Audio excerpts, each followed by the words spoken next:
Vous avez été très nombreux à poser des questions sur cette page et je tenais par cette vidéo à vous remercier pour ces questions-là et à apporter quelques éléments de réponse.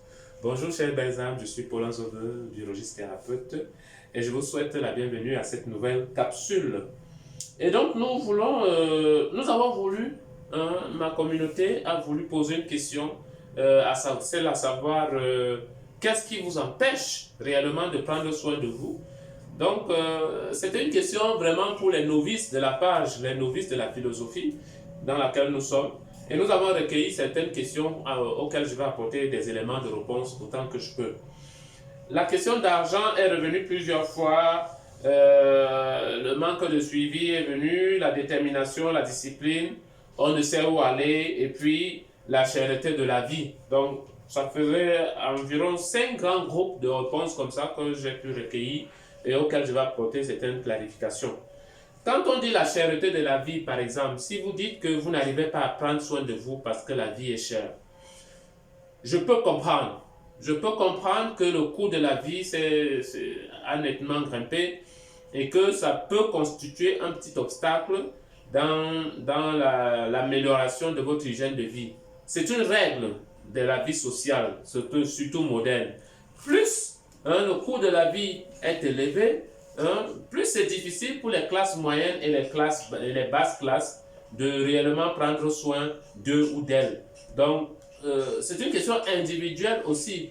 Si la vie devient chère, est-ce que c'est pour ça que je vais m'abandonner réellement? Puisque si je m'abandonne, je vais souffrir davantage. Vous devez savoir que les temps difficiles créent des gens forts. D'accord? Les temps difficiles révèlent la force en chacun de vous. Et vous avez la puissance en vous. Vous êtes l'infini en mouvement qui évolue dans l'éternité du temps. Vous êtes des êtres divins. Et on vous a fait longtemps croire que vous n'êtes que cette masse de chair là qui doit payer les impôts, naître, aller à l'école pendant 25 ans, chercher le travail, rédiger un CV, souffrir tout un mois pour attendre un piteux salaire, et avec ce salaire là qui permet à peine de rembourser ses dettes et de vivre, de survivre 30 jours supplémentaires pour attendre le prochain salaire et comme ça, espérer avoir une retraite au calme avec des petits perdièmes qui vous permettent à peine d'acheter du pain et du lait et du sucre et de payer vos médicaments pour des maladies chroniques que vous aurez accumulées pendant 40 ans et 60 ans de service. C'est ce qu'on vous a fait croire dans ce monde moderne. La vie n'est pas ça. L'être humain est le seul animal sur Terre à travailler pour pouvoir manger. Tous les animaux de la terre n'ont pas besoin de travailler pour quelqu'un et de travailler même d'ailleurs pour manger. Nous sommes dans une terre d'abondance. Tous les animaux trouvent leur nourriture dans la nature. Seul l'être humain a créé la rareté pour pouvoir se faire de l'argent les uns sur les autres. Nous devons prendre conscience de ce système-là, réfléchir là-dessus, nous informer, nous éduquer. Au jour le jour, ça ne viendra pas d'un seul coup. Ce n'est pas en 2 ou 3 vidéos que nous allons déformater des acquis depuis 40 ans d'existence sur Terre. Donc, la vie devient chère et cette cherté de la vie doit vous rendre plus héroïque, plus compétitif, plus encore combattant. Vous voyez? Et c'est en élevant les difficultés de la vie que ça vous révèle réellement, que vous apprenez à vous en sortir, même si on met la barre au-dessus de votre tête. D'accord? Rien n'est insurmontable et je ne suis pas de la partie avec les fatalistes qui croient que je ne peux rien, j'ai tout fait, j'ai donné tout. On n'a jamais tout donné. Il y a toujours à quoi faire. Il y a toujours un effort supplémentaire qu'on peut mettre en place. Il y a toujours de l'ingéniosité parce que le savoir humain est infini. Ok? Il y a toujours à faire, il y a toujours un moyen de se remotiver et de repartir sur des bonnes bases. Il n'y a pas d'échec. D'accord? Le seul échec, c'est d'abandonner. L'échec n'existe pas. Tant que tu n'as jamais abandonné, tu es toujours en train d'apprendre. Parce que chaque faux pas est une opportunité d'apprendre. Chaque faux pas que tu as fait, ok, on t'a mis sur une nouvelle hygiène de vie et tu n'as pas respecté. Ça va. Lève-toi et recommence. Ok? Donc, bon, ça fait 20 ans, 30 ans que tu essaies de réguler ta glycémie en 20. Mais quand même, en 30 ans, 20 ans, si tu n'y arrives pas, ça veut dire que tu as fait 30 ans de répétition des mêmes erreurs. Et il faut changer ton logiciel. Le disque est rayé. Ok? Tu ne peux pas faire 30 ans de maladie. Ça n'a pas de sens. Ça veut dire que tu fais 30 ans des mêmes erreurs que tu répètes tout le temps. Parce qu'une erreur que tu commets, tu la corriges voyant la faute que tu as faite. Si tu es sur un médicament pendant 30 ans, 40 ans, tu ne guéris pas. Ça veut dire qu'il y a un problème. Le problème peut-être c'est le médicament, c'est tes habitudes de vie, etc., etc. C'est ta façon de penser même. C'est pour ça que nous disons aujourd'hui qu'un Africain a un problème au niveau de son logiciel de pensée. On a incubé en lui des germes qui font en sorte qu'il ne puisse pas se poser des questions sur ses vrais agresseurs, sur la vraie source de ses problèmes. Et quand c'est vous qui venez pour lui ouvrir les yeux, il estime que c'est vous le problème. Donc, nous devons revoir notre logiciel de pensée par rapport à notre santé. Et je vous assure, c'est une question systémique. Il faut approcher la chose sous plusieurs angles. Politique, économique, militaire, etc. Alimentaire, etc. Pharmaceutique, historique, etc. Même archéologique. Donc, la cherté de la vie n'est pas un argument suffisant pour dire « je ne vais pas prendre soin de moi ». La vie devient chère. Qu'est-ce que tu vas faire? Puisque ta santé, c'est ton premier capital. Ton premier capital, tu dois en prendre soin de façon prioritaire. Si toi et moi, on est d'accord que ta santé, c'est ton premier capital, ce n'est pas parce que la vie devient chère que tu vas bousiller ton capital. Si tu bousilles ton premier capital, qu'est-ce que tu vas faire des restes des choses que tu as à faire sur terre? Si tu n'es pas en santé, tu ne peux même pas te lever pour aller chercher la femme que tu veux épouser, pour aller laisser les enfants à l'école, pour aller chercher ton argent, pour aller faire tes études, pour aller faire ceci et cela. Les études, ce n'est pas ton premier capital. C'est ta santé qui est ton premier capital. Donc, si la vie devient chère, ton premier capital est toujours dans tes premiers intérêts. Voilà. Donc, ce n'est pas une raison. La vie devient chère, ce n'est pas une raison pour ne pas prendre soin de soi. Deuxième argument, on ne sait où aller. On ne sait à qui demander de l'aide. On ne sait chez qui se former. Ça fait 1 an et demi, 2 ans que je parle. Ça fait 5 ans que je suis au Cameroun et que je parle. J'ai quand même, je distille quand même gratuitement des informations sur Internet. J'ai quand même mis en place un certain nombre de formations, un certain nombre de produits, un certain nombre de vidéos, de textes et autres pour vous. Si la vie est chère, voilà des documents, voilà des informations gratuites qui vous sont données. Appréciez-les quand même et sachez en faire bon usage. Ces informations ailleurs, vous les payez. Vous n'allez pas quand même accuser la vie chère tout le temps. Tu ne vas pas dire tout le temps que la vie est chère, tu ne vas pas dire que tu ne sais où aller. Tu as un Android aujourd'hui qui t'a permis de lire ce texte et de lire ce message. Utilise-le à bon escient pour te faire former. Aujourd'hui, il y a des sites où il y a des livres gratuits, où vous pouvez lire des livres gratuitement. Il y a beaucoup de personnes en ligne qui mettent des contenus pour votre santé. J'ai beaucoup de collègues qui font ça. Naturellement vôtre, à votre santé, le docteur Kelfa, etc. Le docteur Tonji Neba de Bamenda, qui donne des informations gratuitement en ligne. Okay? Il y a beaucoup d'autres. Beaucoup. Il y a la diététicienne. Comment elle s'appelle encore? Josica. Josica qui fait de l'alimentation. Beaucoup plus que ça. Il y a qui encore? Celle qui a nouvelle route au sport. Ils sont nombreux. Comment elle s'appelle? Oui, du cabinet Kemet. Cabinet diététique de bien-être. Du coach Amy. La coach Amy. Elle me pardonnera si j'ai oublié son nom. Ils sont nombreux. Coach Amy, Dr. Tonji Neba, à votre santé, naturellement vôtre. Le coach Richie. Dr. Kelfa. à votre santé. Donc, quelqu'un qui vous donne des informations gratuitement. Maintenant, moi, je suis là, je connais nos plans médicinaux, je les mets à votre disposition. Je vous informe parfois sur des plans médicinaux que vous pouvez vous-même avoir à la maison pour vous faire soigner et pour vous soigner naturellement. Le quinqueliba, la recette du quinqueliba, miracle! J'ai publié ça. Vous venez me dire que c'est amer, que vous ne pouvez pas manger ça. J'ai vu des commentaires, allez lire les commentaires. Les mêmes gens qui disent que la vie est chère, ils viennent t'insulter quand tu leur fais des propositions. J'ai fait la proposition sur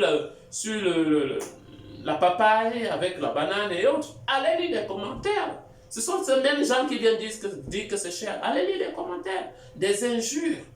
Vous voyez? Nous avons un problème de logiciel. On n'a pas un problème de cherté de la vie. Jamais. La vie est chère. Allez voir les gens qui roulent en route. Allez voir les voitures en route. Les routes sont bondées. Allez voir les immeubles poussés. Allez voir les dépenses des uns et des autres. Allez les voir.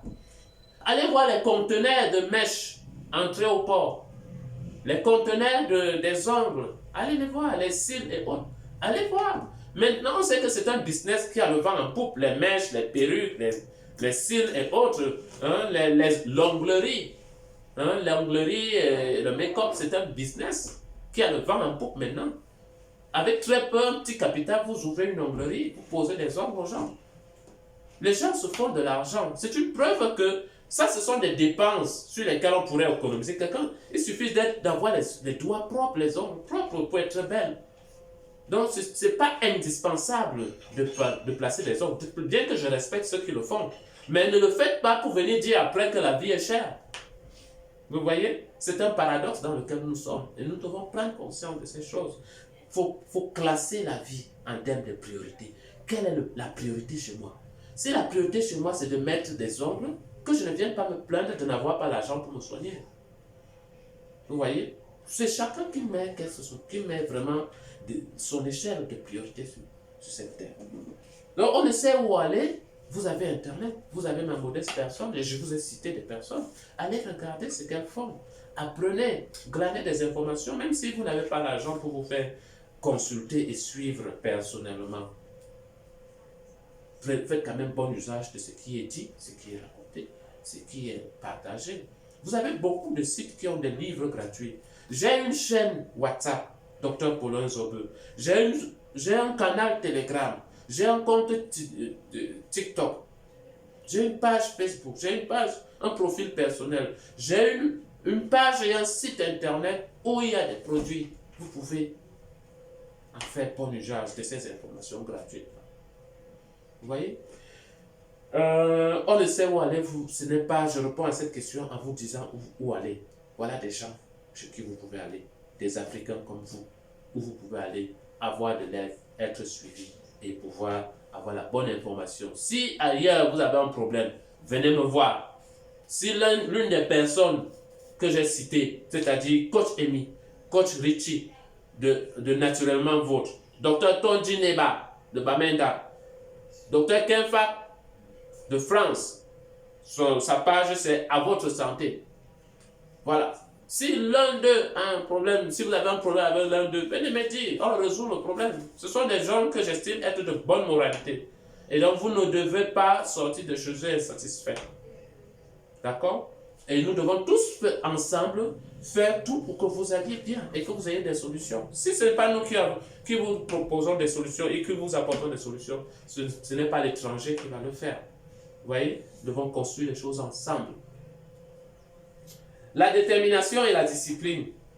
Tu n'arrives pas à prendre soin de toi à cause de la détermination et de la discipline. C'est pourquoi il faut être entouré. Pour que lorsque tu vas faiblir un peu, qu'il y ait quelqu'un pour te relever. Il faut être en communauté. J'ai bâti une communauté sur WhatsApp et sur Instagram. Abonnez-vous à cette communauté. Partagez vos informations avec les autres et recevez des autres sans juger, sans condamner, etc. etc.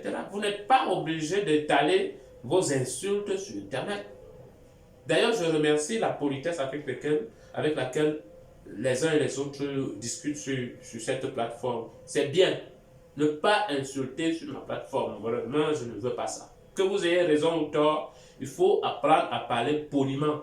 Il faut apprendre à exprimer ses sentiments dans la paix. Et même si on a raison, ne pas répondre à des insultes. Ce n'est pas ce que nous voulons. D'accord? Voilà. Il faut être reconnaissant, il faut être humble et reconnaissant de ce que l'autre dit. Même si tu trouves dedans des bonnes choses ou pas, il faut apprendre à dire merci pour ton point de vue. Merci pour ton commentaire. Merci vraiment pour ton feedback. Il y a des gens qui donnent des feedbacks merveilleux. Mais l'aigreur des uns et des autres, je ne sais pas quoi, ne sont même pas à même de dire merci. Merci, cher frère. Quelqu'un te fait un commentaire, te dit comment lui il a fait pour avancer, comment il a fait pour résoudre le problème. Même dire merci, tu n'y arrives pas. Comment tu veux avoir des bénédictions, des grâces dans ta vie? Comment tu veux pouvoir résoudre le problème de cherté de la vie, le problème de détermination et de discipline si tu n'arrives pas à être reconnaissant pour le moindre qu'on te donne? Donc, tout ça, on va en parler en formation. C'est pour ça qu'on forme. Vous ne savez pas où aller. Voilà l'information que j'ai mise en place, La prochaine formation en novembre, le 10 novembre, certainement, ce sera un jour. Au fur et à mesure, ensemble, dans le groupe, nous sommes en train de discuter. Tous les participants sont dans un groupe. Nous sommes en train de discuter sur le meilleur timing pour tout le monde. D'accord? Et nous sommes plus en train d'aller sur le samedi 11 novembre. On fait 6 heures ensemble. Ceux qui viendront de loin ont 6 heures avec nous. Et puis, ils reprennent la route, ils rentrent. Voilà, ce sera idéal, moi je pense. Au lieu d'étaler ça sur 3 jours ou sur 3 semaines comme c'était au départ, il vaut mieux faire ça sur un jour. On enregistre, ceux qui ne pourront pas être là pourront suivre par la suite. On va leur partager le lien. Et évidemment, ce sera payant. Ce n'est pas parce que tu viens après que ce sera gratuit. Non, ce sera toujours payant pour tout le monde, au même tarif. Excepté les élus, comme toujours. Donc, détermination et discipline, ça vient lorsqu'on est en groupe. Ça vient quand on est en groupe, c'est-à-dire que si je faiblis, il y a quelqu'un pour me relever. Vous voyez? Le fait de lire des commentaires me motive. Le fait de suivre mes statuts motive certaines personnes. Vous êtes nombreux aujourd'hui à suivre mes statuts tous les jours. D'accord? C'est une école aussi. Et ça permet de vous motiver. D'accord? Quand vous avez une toxine que vous voulez mettre dans la bouche, vous lisez mon statut. Allez, vous enlevez ça et puis vous dites la vie, c'est quoi? D'accord? Parce que chaque fois que vous mettez une toxine, c'est toujours de l'empoisonnement que vous mettez. Et vous reculez de la santé et vous avancez vers la maladie. Alors que chaque fois que vous posez un bon acte, vous avancez vers la maladie et vous reculez. Vous avancez vers la santé et vous reculez de la maladie. Donc voilà. Le manque de suivi, ça rejoint un peu la détermination. Certains d'entre vous ont dit qu'ils n'arrivent pas à prendre soin d'eux parce qu'ils manquent de suivi. Manque de suivi personnel, manque de suivi de la part du professionnel que vous suivez. C'est aussi une question d'entente, de discussion, de dialogue et de communication parce que la seule et unique personne qui peut vous suivre, c'est vous-même parce que vous êtes avec vous-même 24 sur 24. Donc, évitez d'accuser les autres de manque de suivi. Vous-même, qu'est-ce que vous avez fait? Il y a des gens qui n'ont même pas besoin de suivi. Juste le fait de suivre nos vidéos, ils ont compris la chose, ils complètent leurs informations par leur propre lecture et c'est tout. Il faut être autodidacte. Nous sommes à l'ère de l'autodidactie, où les gens se forment par eux-mêmes. Ils découvrent les choses par eux-mêmes, ils se forment et ils gagnent de l'argent, ils deviennent indépendants. C'est un peu ça. On a forcément fait croire à l'humain qu'il faut forcément qu'il soit secondé toute sa vie. Même pour accoucher, il faut qu'on l'assiste. Pour manger, il faut qu'on l'assiste. Pour construire sa maison, il faut qu'on l'assiste. Et pour faire des enfants, il faut qu'on l'assiste. Mais quand même, l'être humain a perdu toute son autonomie sur tous les plans. Soyez autonome, soyez guerrier, soyez imaginatif. Ayez la rage de tout faire seul. Ok? Voilà. Le suivi, c'est possible aussi que lorsque vous avez un professionnel qui vous accompagne, lorsqu'il vous donne des instructions, respectez-les. Parce que quand vous ne le respectez pas et que vous revenez après, on constate que ça n'a pas marché ou que ça rame, ça décourage un peu. Nous sommes aussi des humains. Ça décourage de voir que vous donnez des principes aux gens, ils sont là avec vous pendant 2, 3, 4, parfois 6 mois, et ils sont au même niveau. Vous voyez? ça décourage un peu, ça fait qu'on a du mal à vous suivre. On n'est pas aussi motivé. Ouais. Et ne faites pas comme si vous êtes dans un régime. Nous sommes dans une logique de changement d'idéologie, changement d'hygiène de vie. D'accord? Voilà. Il y avait encore quoi? Pas d'argent. Vous n'avez pas d'argent. On a répondu un peu ça dans la question de la cherté de la vie. Il y a toujours de l'argent. Nous sommes dans une terre d'abondance. Tout le monde a de l'argent. Mais l'argent pour faire quoi? On n'a pas d'argent, mais quand il s'agit d'autre chose, il y a l'argent. Si vous tombez là et qu'on doit vous hospitaliser en urgence à l'hôpital, l'argent va sortir. Donc, vraiment,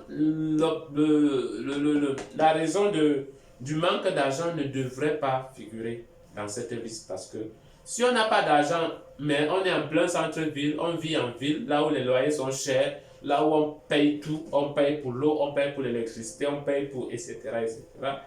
On paye pour vivre.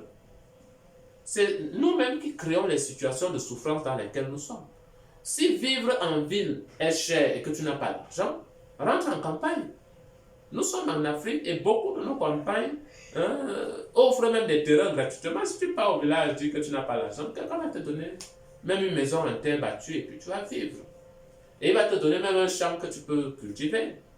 C'est une réalité. Ce n'est pas, je ne parle pas en l'air. Il y a des campagnes, presque toutes nos campagnes, lorsque tu y vas, on peut te donner un terrain gratuitement. Cultive là, fais tes légumes, fais tes choses à manger. On te donne même une maison pour te faire t'adapter à la ville dans ce village. À la vie dans ce village. Donc, ce n'est pas une question d'argent, c'est une question de mindset, c'est une question de programmation mentale.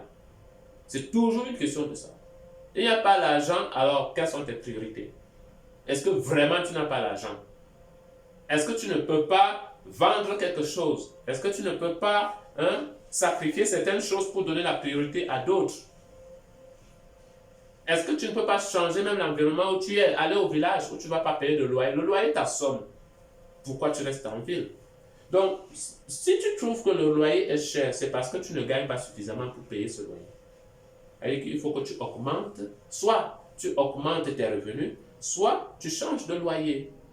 Tu vas prendre un loyer qui est à ta taille. Okay? Si la vie est chère et que tu n'as pas d'argent, soit tes dépenses sont supérieures à tes entrées.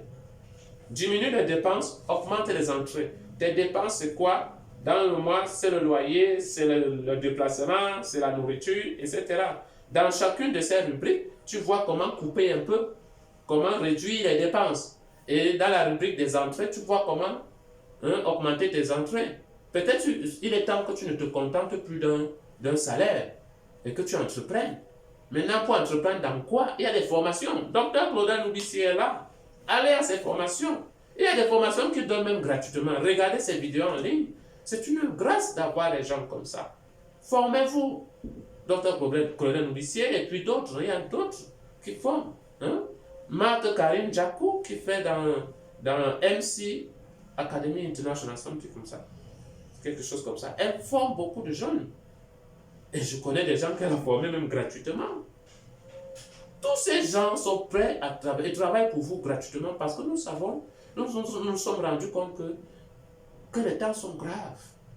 Et donc nous donnons ces informations gratuites. D'autres payent des millions pour faire ces formations et pour avoir ces informations. Donc faites-en bon usage. Si tu n'as pas l'argent, assieds-toi et réfléchis. Comment faire pour avoir l'argent et résoudre ce problème? Comment réduire mes dépenses? Est-ce que mon téléphone n'est pas trop cher? Est-ce que je ne peux pas le vendre pour utiliser l'argent et investir dans quelque chose? Etc. etc. Je n'ai pas à entrer dans votre vie privée. Je n'ai pas prétention de vous dire comment vous devez gérer votre argent. Vous voyez? Mais je donne juste des bribes d'informations qui peuvent vous être utiles. Réduire ses dépenses, augmenter ses revenus. Au niveau de ces dépenses, quelles sont mes dépenses? J'essaye de numérer mes dépenses mensuelles ou annuelles. J'énumère mes dépenses et je vois comment taper dans chacune de ces dépenses ou supprimer certaines. Pareil au niveau des revenus. Quels sont mes revenus? Quelles sont mes diverses sources de revenus? Il y a des gens qui ont une seule source. vous êtes très fragile. Ayez plusieurs sources de revenus. Je fais des répétitions. Je travaille en temps plein 8 heures. De 8 heures à 16 heures, je travaille quelque part. Après ce travail, qu'est-ce que je fais? Est-ce que j'ai de l'argent quelque part que j'ai mis et qui me donne, qui fructifie de façon régulière? Est-ce que je suis bailleur, etc. Est-ce que je vends quelque chose en parallèle? Je vends les foulards, je vends ceci. Est-ce que je vends les téléphones en parallèle? Est-ce que j'ai une petite page Facebook où je vends quelque chose? Hein? Est-ce que je donne des conseils gratuitement sur Internet qui me permettent quand même de pouvoir faire des consultations, des choses comme ça, de pouvoir être sollicité? Est-ce que je le fais? Ça permet d'agrandir vos sources de revenus. Et aujourd'hui, on est à l'ère du numérique. Il y a beaucoup de choses qu'on peut faire en ligne sans avoir besoin de capital. Le seul capital, peut-être, c'est le téléphone intelligent ou les tablettes qui vous permettent de poster les choses en ligne et de vendre. Donc, vraiment, nous sommes à l'ère où les gens apprennent à se faire de l'argent. L'argument de je n'ai pas d'argent n'a pas de sens parce que tu peux te faire former gratuitement, tu peux taper sur tes dépenses et tu peux augmenter tes revenus. D'accord? Il faut en prendre conscience et travailler sur tous ces aspects. Voilà, chers belles âmes, j'ai essayé de répondre comme ça. C'était un peu long, mais bon, il faut donner des explications. J'espère que vous avez trouvé intérêt à cette capsule. Je vous remercie de l'avoir suivi et de partager ces informations parce que nous sommes en guerre. Et c'est parce que je voudrais répondre personnellement à cette guerre-là que je prends mon temps, de mon modeste temps vraiment pour faire ces capsules pour vous. Faites-en bon usage, partagez auprès de vous et soyez des acteurs de cette chaîne. Je remercie les super fans et je vous donne à tous rendez-vous en novembre, le 11 novembre, pour la formation La nourriture des dieux. Mon WhatsApp est disponible, n'hésitez pas à m'écrire pour les modalités de la formation et vous inscrire. Les inscriptions sont d'ores et déjà ouvertes et je vais les arrêter d'ici peu pour me concentrer sur la préparation de cet événement qui me tient à cœur, pratique et théorique. Je vous remercie, je suis Paul Nzobe, biologiste thérapeute. Au revoir.